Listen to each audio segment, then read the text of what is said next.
Hello everybody, my name is Ilya. And my name is Tyler. Together we make up Kovray, a couple that loves to play board games. And we also love teaching games. Today we're going to do a how to play of Mille Fiori!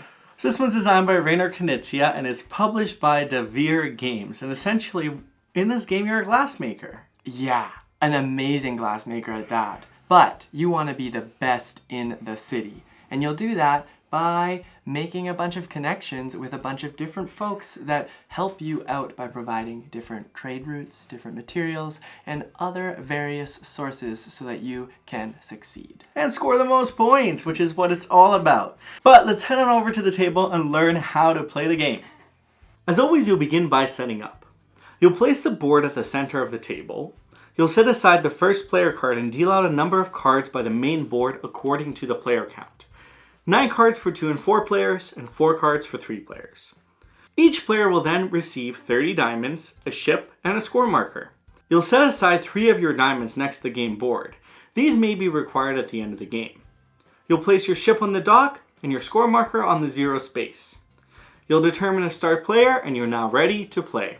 Mille Fiori is played over several rounds, in which you'll draft and play cards, place your diamonds on the board, and score points. At the start of each round, each player will be dealt 5 cards. All players simultaneously will pick 1 card to keep and pass the rest to the left. Next, starting with the starting player, you'll play your card face up. In most cases, you'll place one of your diamonds on an empty space matching the color or symbol. This in turn will score you points and potential bonuses. Now let's go over each of the location. The board is divided into 5 different areas, each with its own scoring rules and conditions to score a point bonus and play extra cards. When playing the workshop cards, you'll place a diamond into the space matching your card. You'll immediately earn 1 point for the space you've just filled, plus 1 point for each of your diamonds that are connected to the one you just placed.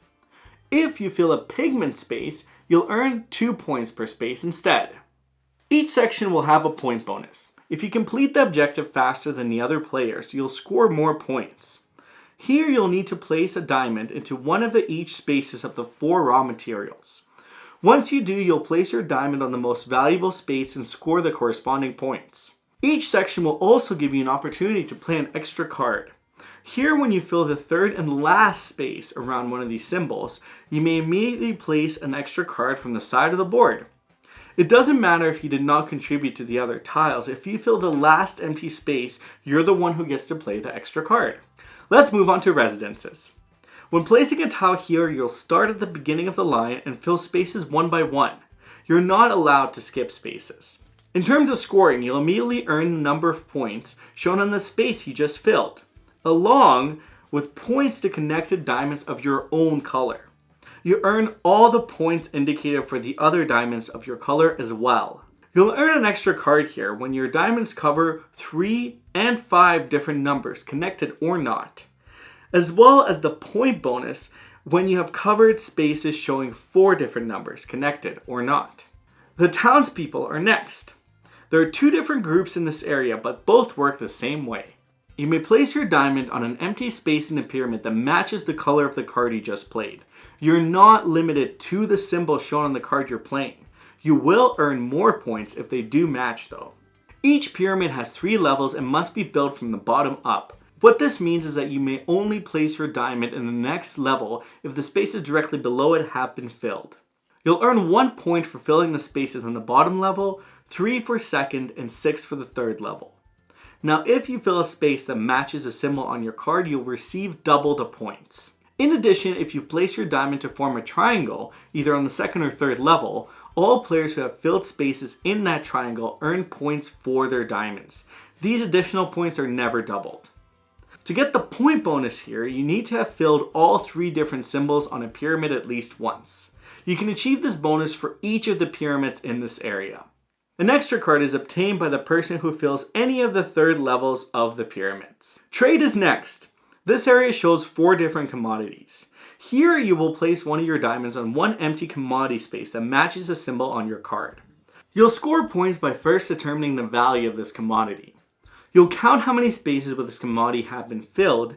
The sum is the commodity value, which determines how many points each individual diamond is worth. All players with diamonds of this commodity will score that many points for each of their diamonds. In order for you to get the point bonus here, you'll need to fill at least one of all 4 different commodities.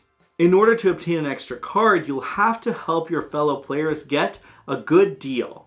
If at least one of your fellow players has more diamonds on this commodity than you do after you've placed your diamond, you may then play an extra card. Last but not least, the harbor. This is how your glassware gets transported. You'll place one of your diamonds on one empty ship. In addition, you may move your ship forward on the trade route as many spaces as the number indicated on the card and score the points corresponding to the space. When a fleet is complete, the ships depart and score additional points. Each player receives points for every diamond of their color in that fleet. How many points each diamond is worth corresponds to how many commodity spaces are filled in the same line. If your ship lands on an extra card space, you'll be able to play an extra card. Now, an alternative move you can make, instead of playing your card for the diamond, you can play your card to move along the trade route. The card's color and symbol are irrelevant in this case. You do not get to place a diamond, but instead move along the trade route based on your card and earn points or play an extra card depending where your ship lands. When you finish your turn, you'll place your card in the discard pile, and the next player begins their turn. When everyone has played their chosen cards, each player will pick up the stack of cards passed to them and repeat the drafting process once more. Now, the last card will never be passed. Instead, you'll place it face up next to the player board, along with any other cards already there, after all players have finished taking their last turn. Now, in a 2-player game, you'll only play 3 out of the 5 cards, so the last 2 cards will go face up next to the player board. Now, this completes a round. You'll pass the starting player card clockwise and continue playing. The game ends at the end of the round in which the draw pile is used up, or when a player places their last diamond from their personal supply onto the player board. All players who have not yet placed their selected card may take their turn. Now, if you run out of diamonds in this way, needing to place more than one, you can utilize the diamonds set aside at the start of the game. At the end of the game, you'll compare your scores, and the player with the most points wins.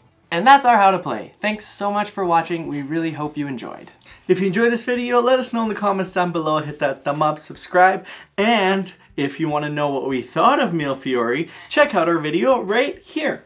Wow. Have a good day, everybody. Bye.